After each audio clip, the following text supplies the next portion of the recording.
ولا تحسبن الذين قتلوا في سبيل الله امواتا بل احياء عند ربهم يرزقون. کیونکہ حضرت امیر حمزہ رضی اللہ تعالی عنہ جنگ احد میں شہید ہوئے، اور جنگ احد میں شہید ہونے والوں کے لیے قرآن کریم میں اللہ تبارک و تعالیٰ نے فرمایا کہ جو اللہ کی راہ میں شہید ہو گئے ہیں ان کو مردہ نہ کہو بلکہ وہ زندہ ہیں اور اللہ کی طرف سے روزی بھی پاتے ہیں.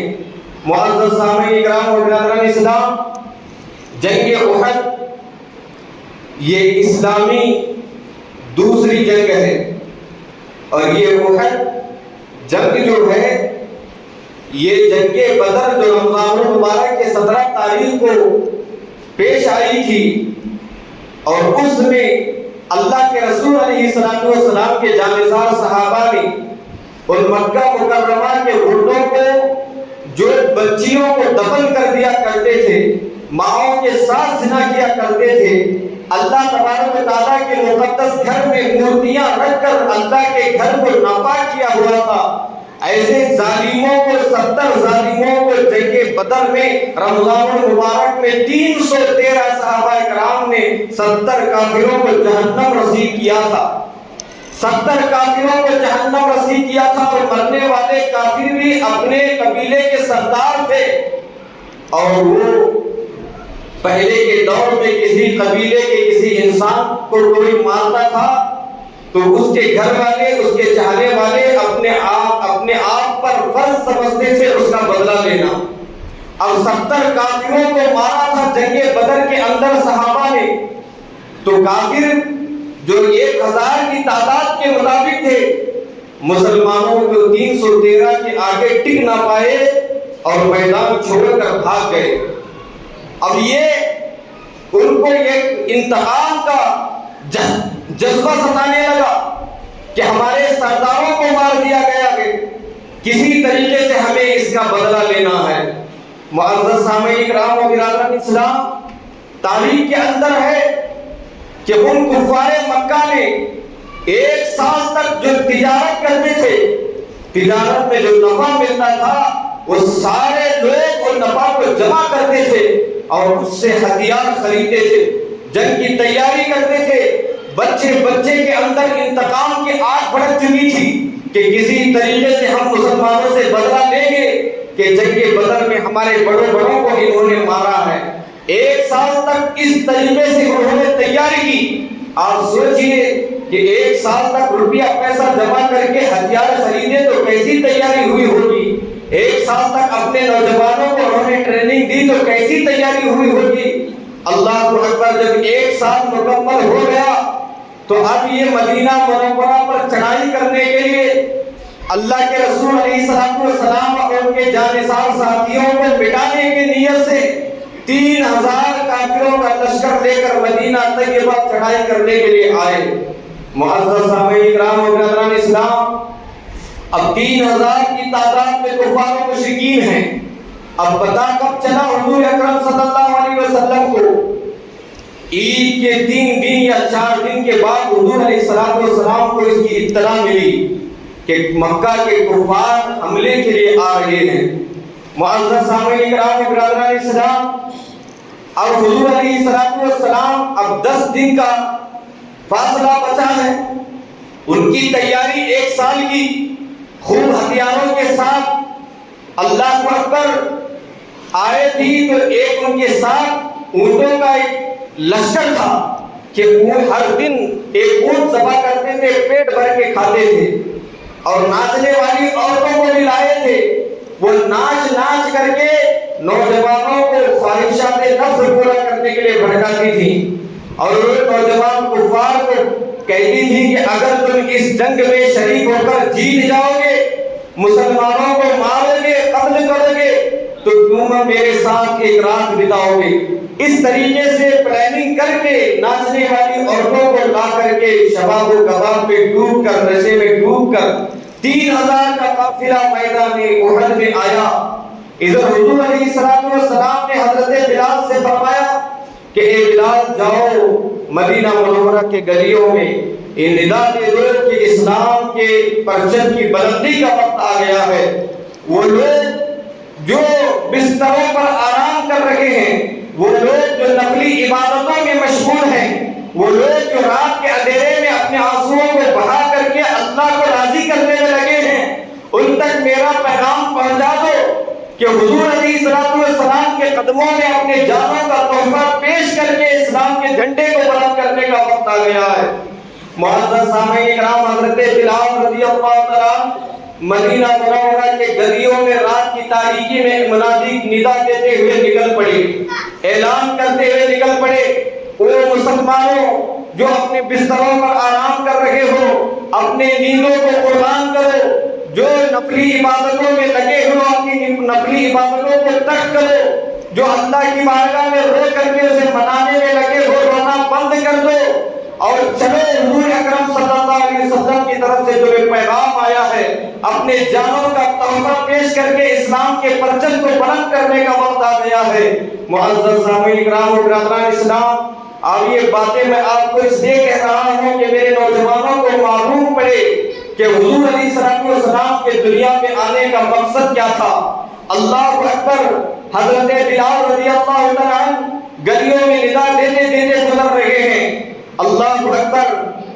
وہیں پر ایک بیوہ عورت کا بھی مکان تھا، جیسے ہی کانوں میں آواز ٹکرائی کہ حضور نے بلایا ہے، جنگ کے لیے مجاہدوں کی ضرورت ہے، وہ عورت اٹھ کر بیٹھ گئی، آنکھوں میں آنسو تھے، شوہر پہلے ہی شہید ہو چکے تھے، اور اتنا دکھ ہوا کہ اس کی رونے کی آواز بلند ہوئی، اور اس کا چھوٹا سا بچہ اس کے بغل میں سویا ہوا تھا۔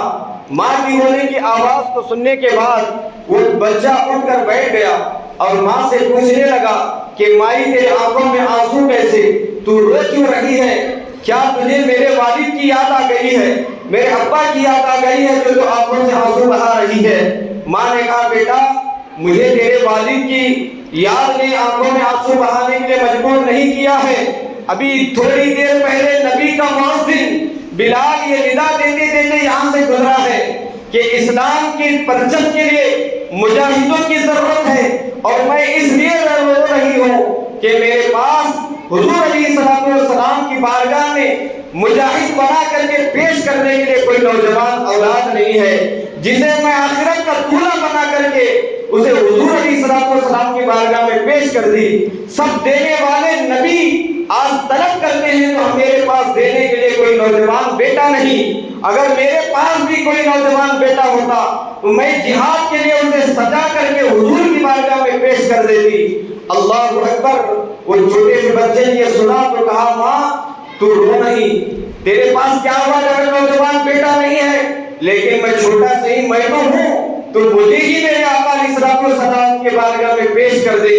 اتنے جذبے کے ساتھ اس چھوٹے بچے نے اپنی ماں سے کہا کہ ماں اپنے بچے کو لے کر کے حضور علیہ السلام کی بارگاہ میں آئی۔ معزز سامعین کرام و برادران اسلام، آپ دیکھیں کہ کوئی دعوت کے لیے نہیں ہے، وہ ماں اپنے بچے کو حضور کی بارگاہ میں اس لیے لا رہی ہے کہ وہ بچہ بھی اسلام کی راہ میں ذبح ہو جائے اور اس کا خون اسلام کے لیے بہے، اسلام کے پرچم کو سلامتی نصیب ہو جائے۔ معزز سامعین کرام و برادران اسلام، جب حضور علیہ السلام مجاہدوں کی ترتیب دے رہے تھے، مجاہدوں کا جائزہ لے رہے تھے، یہ عورت خاتون اپنے بچے کو لے کر کے آئی۔ حضرت بلال رضی اللہ عنہ نے کہا کہ خاتون اس وقت تمہارا یہاں آنا کیسا، کس وجہ سے آئی ہو، یہاں تو عورتوں کا کوئی کام نہیں ہے۔ معزز سامعین کرام، اس عورت نے، اس خاتون نے کہا کہ بلال ابھی تھوڑی ہی دیر پہلے تمہیں نے تو ندا دی تھی، تمہیں یہ تو پکارا تھا، تمہیں یہ تو کہا تھا کہ حضور بلا رہے ہیں، جنگ کے لیے تیاری کا حکم دیا تھا، اب تمہیں مجھے یہاں سے جانے کے لیے کہہ رہے ہو۔ یہ بچے کو میں لائی ہوں تاکہ میرا یہ بچہ بھی جنگ میں شریک ہو جائے۔ اللہ اکبر۔ میرے نوجوان ساتھیوں، حضور علیہ السلام نے جب یہ سنا، اس ماں کا جذبہ دیکھا تو اس بچے کے سر پر ہاتھ رکھ کر کہا کہ خاتون اس بچے کو لے جا، یہ بچہ ہے، یہ کیا جنگ کرے گا، اللہ اس کی عمر میں برکت عطا کرے، تیری نیت اچھی ہے، اللہ تیری نیت پر تجھے ثواب عطا کرے گا۔ اسلام کے لیے جنگیں تو چلتی رہیں گی، اس بچے کی پرورش کر، اس کو پال، اس کو تربیت دے، جب یہ بڑا ہوگا تو اس کی جوانی اسلام کے لیے کام آئے گی۔ جب حضور نے اس عورت کو دلاسا دیا، اب عورت واپس پلٹنے لگی تو بچے نے اپنے ماں سے اپنا ہاتھ کو چھڑایا، حضور کے ہاتھوں کو پکڑ لیا، کہا یا رسول اللہ، میری ماں ہر روز رات کو آپ کی میری بیانات سنا کر مجھے سنایا کرتی تھی، اور میری ماں مجھے بتایا کرتی تھی کہ ہمارے نبی کا دربار وہ دربار ہے جہاں پر کوئی سواری جاتا ہے تو خالی نہیں لوٹایا جاتا۔ آج میں میری ماں کے ساتھ اسلام کی راہ میں اپنی جان کا تحفہ پیش کرنے کے لیے آیا ہوں، مجھے خالی نہ لوٹائیں۔ یا رسول اللہ، میں تلوار نہیں اٹھا سکتا، میں تیر اور نیزہ نہیں اٹھا سکتا، مگر آپ کے قدموں میں پڑا رہوں گا۔ جو بھی کافر آپ کے قدموں کو نشانہ بنائے گا، اس کے نشانے کے سامنے میں اپنا سینہ کر دوں گا، اور آپ کے اوپر چلائے ہوا تیر میں اپنے سینے میں لے لوں گا۔ میرے بزرگوں اور دوستوں اور جوان ساتھیوں، آپ دیکھیں کہ اس بچے کے اندر ایسی تربیت، ایسا جذبہ کہاں سے آیا؟ اللہ اکبر! وہ رونے والی ماں کی تربیت تھی جو اس لیے نہیں رو رہی تھی کہ اس کے شوہر نے اسے عید میں نیا جوڑا نہیں دلایا، اس لیے نہیں رو رہی تھی کہ اس کے شوہر نے اسے ہیرے جواہرات کے زیورات نہیں پہنائے، وہ ماں اس لیے رو رہی تھی کہ حضور نے جنگ کے لیے بلایا اور میرے پاس کوئی نوجوان اولاد نہیں ہے، اور جو اسی ماں نے اس بچے کی ایسی تربیت کی، ہر روز رات میں اس بچے کے دل میں نبی کا ایسا عشق بٹھا دیا کہ اس بچے نے اپنی زبان سے یہ کہا کہ یا رسول اللہ، آپ پر چلایا ہوا تیر پہلے میرے سینے میں داخل ہو جائے گا۔ آج ہماری تربیت ایسی ہے بچوں کی، رمضان المبارک کے اندر بچے آتے تھے اس طریقے سے کہ ان کو سنبھالنے کے لیے کسی کو کھڑا کرنا پڑتا تھا کہ وہ شور بجائیں گے۔ وہ شور اس مسجد سے غائب ہے رمضان کے چلے جانے کے بعد، اس لیے کہ ان کا باپ آتا تھا مسجد میں تو بچے بھی آیا کرتے تھے۔ اب باپ مسجد سے دور ہو گیا، اب نماز کے وقت میں وہ تربیت جو باپ نے دیا تھا وہی باپ آپ کو کٹوں پر ملے گا، وہی باپ اب گلیوں بازاروں میں ملے گا، اور وہ بچے گلی محلے میں گولیاں کھیلتے ہوئے نظر آ رہے ہیں۔ وہ بچے آج 10 سال 15 سال کے بچے اسلام کی کوئی اس کو کلمے کا کلمہ تو معلوم ہے کہ لا الہ الا اللہ محمد رسول اللہ صلی اللہ علیہ وسلم، مگر اتنے سے کلمے کا ترجمہ تک اسے معلوم نہیں ہے۔ بچے کی بات تو دور ہے، گھر کے بڑوں کو بھی نہیں معلوم ہوگا کہ یہ کلمے کا مطلب کیا ہے، اس کا ترجمہ کیا ہے۔ یہ ہماری دین سے دوری، اللہ اکبر۔ اور اسی دیکھیے گھر کے اندر نماز کے وقت میں عورتیں ٹی وی دیکھ رہی ہیں، بچے گلیوں میں کھیل رہے ہیں، اور بڑے مرد حضرات بازاروں میں گلیوں میں ٹہل رہے ہیں۔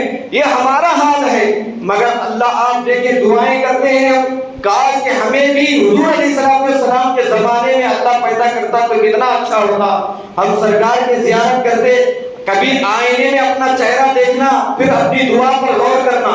اتنے سال، سینکڑوں سال کے بعد دنیا میں آئے، نام ہمارا مسلمانوں کا ہے، دل میں نبی کا کوئی عشق نہیں ہے۔ اللہ اکبر! اس زمانے میں جن کو اللہ نے پیدا فرمایا تھا، وہ مائیں اپنے چھوٹے چھوٹے بچوں کو اسلام کی راہ میں قربان کرنے کا جذبہ رکھتی تھی، اور ان ماؤں کے قدموں کی دھول کی برکت ہے کہ آج اسلام ہم تک پہنچا ہے۔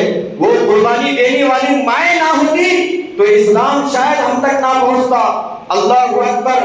معزز سامعین کرام و برادران اسلام، جا کر کے اپنے گھر میں وقت ملے تو ان عورتوں کو بتانا کہ ایسے حضور کے زمانے میں ایسی بھی عورتیں تھیں۔ آج تو اپنے بچے کو سجا سوا کر کے مدرسے کو نہیں بھیجتی، وہ مائیں جنگ کے اندر ذبح ہونے کے لیے بھیجتی تھی۔ اللہ اکبر! حضرت ام عمارہ رضی اللہ تعالیٰ عنہا اپنے شوہر حضرت عاصم رضی اللہ تعالیٰ اور 2 نوجوان بیٹوں کے ساتھ جنگ میں شریک ہوئی، احد کے جنگ میں شریک ہوئی۔ اللہ اکبر! ان کا کام یہ تھا کہ وہ زخمی لوگوں کو پانی پلایا کرتی تھی، زخمی لوگوں کو پانی پلایا کرتی تھی۔ ان کے بیٹے عبداللہ پر کسی کافر نے وار کر دیا اور چیرا لگ گیا، تلوار کا خون بہنے لگا۔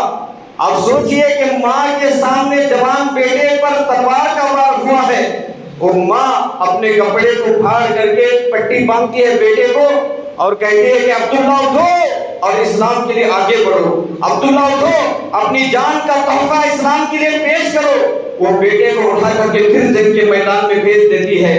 اچانک حضرت ام عمارہ رضی اللہ تعالیٰ عنہ نے دیکھا کہ حضور علیہ السلام کو کافروں نے چاروں طرف سے گھیر لیا ہے۔ یہ دیکھتے ہی ان کے ہاتھوں میں جو مشکیزہ تھا وہ پانی کے مشکیزوں کو پھینک دیتی ہیں اور ایک خنجر لے کر میدان جنگ میں گھس جاتی ہیں اور حضور کے سامنے جا کر ڈھال بن کر کھڑی ہو جاتی ہیں۔ کافر تیر برساتے ہیں، حضرت ام عمارہ کے کاندھے پر لگتا ہے، ام عمارہ کے گلے پر لگتا ہے۔ اللہ اکبر! اس طریقے سے وہ خاتون حضور کی ڈھال بن کر کھڑی ہو جاتی ہیں۔ حضور علیہ السلام نے کافر کی طرف اشارہ کر کے کہا کہ اے ام عمارہ، یہ دیکھو تمہارے بیٹے عبداللہ کو مارنے والا کافر یہی ہے۔ جیسے ہی سنا حضرت ام عمارہ نے اپنے ہاتھ سے گھوڑے پر بیٹھے کافر کے پاؤں پر ایسا مارا کہ پاؤں کی ہڈی ٹوٹ گئی اور وہ زمین پر نیچے گر گیا اور اپنے شریر کو گھسیٹتا ہوا میدان جنگ سے بھاگا۔ حضرت حضور علیہ السلام نے دیکھ کر مسکرایا اور مسکرا کر کہا کہ ام عمارہ، اللہ کی بارگاہ میں تو شکر ادا کر کہ رب تبارک و تعالیٰ نے تجھے اتنی طاقت دی ہے کہ تو اسلام کے لیے اپنے بچوں کو لے کر میدان جہاد میں آ گئی اور اللہ کی راہ میں جہاد کر رہی ہے۔ کہا کہ یا رسول اللہ، آپ میرے لیے دعا فرمائیں، میرے گھر والوں کے لیے دعا فرمائیں، اللہ تبارک و تعالیٰ جنت میں ہمیں آپ کا ساتھی بنا دے۔ اللہ اکبر! حضور علیہ السلام نے وہی ہاتھ اٹھا کر اللہ کی بارگاہ میں دعا کی کہ یا اللہ، ان کے اور ان کے گھر والوں کو جنت میں میرا ساتھی بنا دے۔ حضرت ام عمارہ فرماتی ہیں، زندگی بھر یہ میں کہتی رہی لوگوں سے کہ اب اس کے بعد دنیا میں کتنی بھی بڑی مصیبت آئے مجھے کوئی غم نہیں ہے۔ حضور نے اپنی زبان سے مجھے دعا دی ہے کہ ہم اور میرے گھر والے جنت میں حضور کے ساتھ رہیں گے۔ میرے نوجوان بھائیوں، ہم دعائیں مانگتے ہیں کہ اللہ ہمیں جنت میں آقا کا پڑوس بنا، مگر اپنے اعمال دیکھو، کیا ہمارے اعمال ایسے ہیں کہ ہمیں حضور کا پڑوس بنایا جائے گا؟ جنت ملے یہی بڑی بات ہے۔ اور وہاں دیکھیے اپنے بچوں کو، اپنے شوہر کو، اپنی جان کو قربان کر دیا۔ دل میں نیت یہ تھی کہ حضور کا ساتھ مل جائے جنت میں، انہوں نے اپنی جان کی قربانی دی، حضور کے عشق کو اپنے دل میں بسایا، اسلام کے پرچم کو نہیں جھکنے دیا۔ تب جا کر کے حضور کی زبان پر دعا آئی کہ اللہ انہیں میرے ساتھ جنت عطا فرمائے۔ ہم نمازوں کو چھوڑ کر کے یہودیت، نصرانیت، ہندویت کو اپنا کر کے اور شریعت سے منہ موڑ کر کے زندگی گزاریں اور دعا کریں کہ ہمیں جنت میں آقا کا پڑوس بنا دیا جائے۔ اللہ اکبر کبیرہ! میرے بزرگوں اور دوستوں، حضرت عمر بن مجوح رضی اللہ تعالیٰ عنہ، آپ پیر سے معذور تھے، پیر سے معذور لنگڑے تھے۔ صحابہ نے روک دیا کہ آپ جنگ میں نہیں آ سکتے۔ صحابہ نے روکا تو یہ معذور شخص لنگڑتے لنگڑتے حضور کے پاس آئے اور ایسی طرف کے ساتھ حضور سے فرمایا کہ یا رسول اللہ، یہ صحابہ مجھے جنگ میں آنے نہیں دیتے، مجھے بھی اجازت دیجیے، میری بھی خواہش ہے کہ میں لنگڑتے لنگڑتے جنت میں چلا جاؤں، آپ اجازت دیں تو میں بھی جنگ میں شریک ہو جاؤں گا۔ اللہ اکبر! میرے بزرگوں اور دوستوں، حضور علیہ السلام نے ان کی طرف کو دیکھ کر انہیں اجازت دے دی۔ اب جیسے ہی اجازت دی تو وہ اچھل پڑے اور اپنے 4 جوان بیٹوں کو لے کر میدان جنگ میں آئے۔ 4 جوان بیٹوں کو لے کر آئے اور ایک بیٹے کا سہارا لے کر کافروں کے مجمع میں گھس گئے اور یہ اعلان کرتے چلے گئے کہ میں وہ ہوں جو جنت میں جانے والا ہوں۔ اور دونوں نے اس طرح سے لڑائی کی، ایسی شجاعت سے کافروں سے لڑے کہ لڑتے لڑتے کئی کافروں کو جہنم رسید کر کے، زخمی کر کے دونوں باپ بیٹے شہید ہو گئے۔ اللہ اکبر! جب یہ جنگ ختم ہوئی تو ان کی زوجہ، ان کی بیوی ایک اونٹ لے کر کے آئی اور اپنے شوہر حضرت عمر بن مجوح رضی اللہ عنہ کو لاشا اٹھا کر اونٹ پر لاد دیا، بیٹے کا لاشا اٹھا کر اونٹ پر لاد دیا اور مدینہ منورہ لا رہی تھی تاکہ ان کو میں جنت البقیع مدینہ منورہ میں دفن کروں، مگر اونٹ ہے کہ دوبارہ بھاگ کر کے میدان جنگ میں آتا ہے۔ پھر وہ زوجہ ان کی لاش کو اونٹ پر سوار کر کے پھر نکلتی ہے، پھر اونٹ دوڑ کر کے میدان جنگ میں آ جاتا ہے۔ یہ ماجرا اس خاتون نے حضور علیہ السلام کی بارگاہ میں سنایا۔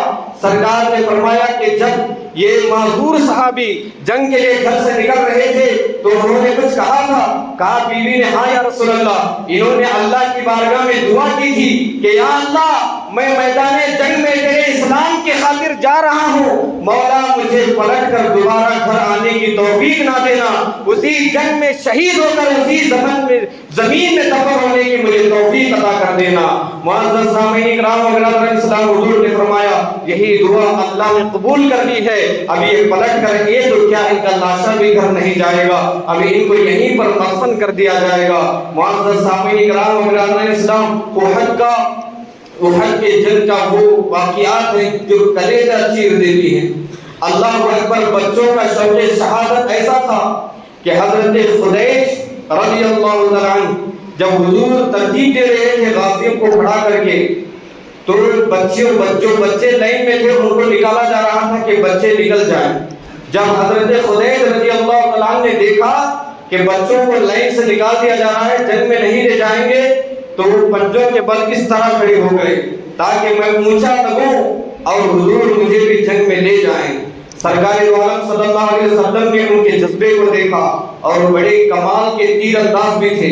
حضور علیہ السلام نے اپنے جانباز جانثاروں میں ان کا بھی شمار کر لیا، اور شمار کرنے کے بعد حضرت سمرہ رضی اللہ تعالیٰ عنہ، یہ بھی کم سن جوانی، ابھی جوانی شروع ہی ہوئی تھی میرے نوجوان ساتھیوں، انہوں نے دیکھا کہ حضرت خدیج رضی اللہ تعالیٰ عنہ کو بھرتی کر لیا گیا جنگ کے میدان میں جانے کے لیے، اور دوسرے بچوں کو نکال رہے ہیں۔ جیسے ہی ان کی باری آئی تو انہوں نے کہا کہ یا رسول اللہ، آپ نے حضرت خدیج کو جنگ جانے کی اجازت دی ہے، اب میں سنیے میں ایسا ہوں کہ ہم دونوں کے بیچ میں کشتی لڑائی جائے تو میں خدیج کو زمین پر پٹک دوں گا، ان سے زیادہ طاقتور میں ہوں۔ علماء کرام فرماتے ہیں کہ حضور نے دونوں کا مقابلہ کرایا، اور یہاں تک فرمایا گیا کہ حضرت سمرہ رضی اللہ تعالیٰ عنہ نے حضرت خدیج کے کان میں کہا کہ بھائی اللہ کے رسول علیہ السلام نے تجھے تو بھرتی کر لیا ہے، تیرے پاس تیر چلانے کا بڑا کمال ہے، اب تجھے ریجیکٹ نہیں کیا جائے گا، ایک کام کر تو مجھ سے ہار جا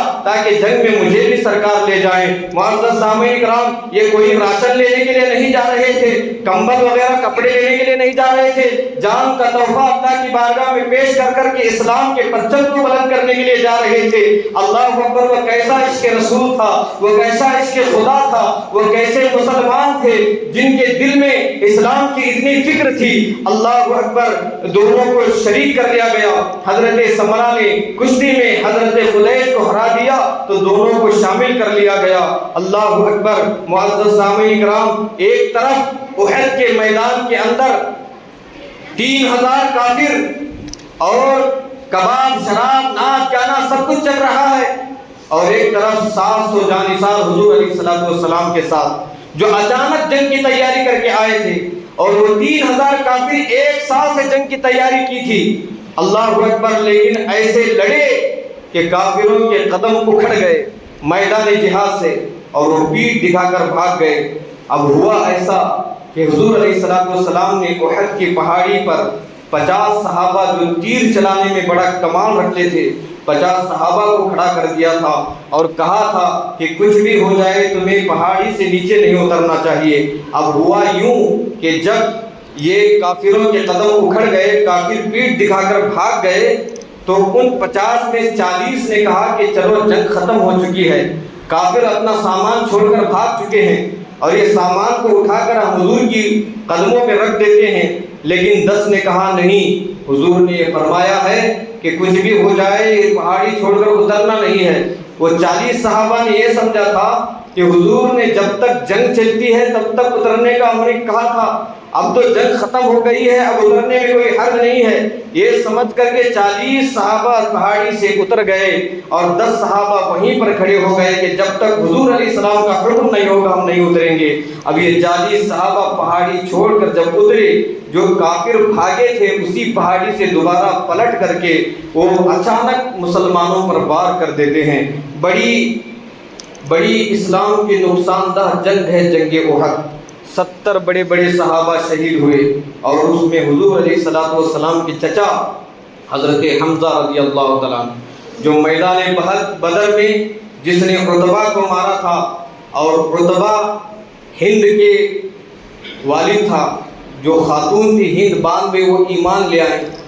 اور جبیر بن مطعم کافر جو سردار تھا کفار کا، اس کے چچا کو بھی حضرت حمزہ نے مارا تھا. تو اسی کا بدلہ لینے کے لیے جبیر بن مطعم کا ایک غلام جن کا نام وحشی تھا، اس سے کہا جبیر نے کہ تم اگر حضرت حمزہ کو مارتے ہو تو میں تمہیں غلامی سے آزاد کر دوں گا. اور اسی طرح ہند نے بھی کہا کہ میرے والد کو مارنے والے حمزہ کو تم مارو گے اور اس کا لاش کا پتہ بتاؤ گے، میرے جسم پر جتنے زیور ہیں تمہیں دے دو گی.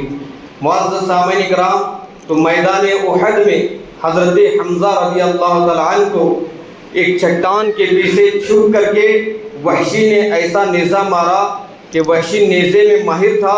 ایسا نیزہ مارا کہ حضرت حمزہ رضی اللہ تعالیٰ عنہ کے پیٹ میں گھس کر کے پیٹھ سے پار ہو گیا، اور حضرت حمزہ وہیں پر شہید ہوئے. اور جب شہید ہوئے تو وحشی نے ہند کو لا کر کے بتا دیا کہ میں نے حمزہ کو مار دیا ہے، یہ ان کی لاش ہے. اللہ اکبر.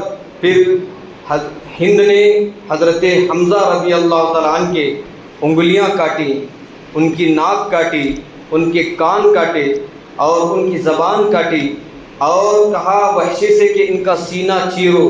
سینہ چیر کر کے میرے سرکار دو عالم صلی اللہ علیہ وسلم کے مشفق چچا کے کلیجے کو نکال کر کے وہ کچا کلیجہ اپنے دانتوں سے چبا چبا کر تھوکنے لگی، اور ان انگلیوں، کان اور ناک کا ہار بنا کر کے اپنے گلے میں ڈالا.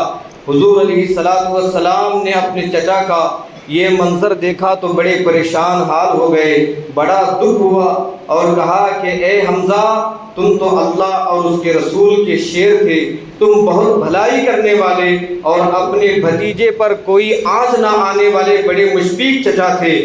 اللہ اکبر. میرے نوجوان ساتھیوں، یہ اسلام یہ ہم تک جو پہنچا ہے بڑی قربانیوں سے پہنچا ہے. یہ ہمارے تک اسلام IPL کا کرکٹ کھیلنے کے لیے نہیں پہنچا، جانوروں کی لڑائی لڑا کر کے پیسہ حرام کا کمانے کے لیے نہیں پہنچا، کیونکہ جو جوا ہے یہ جوئے میں شمار ہوتا ہے، یہ جوئے کے اندر شمار ہوتا ہے.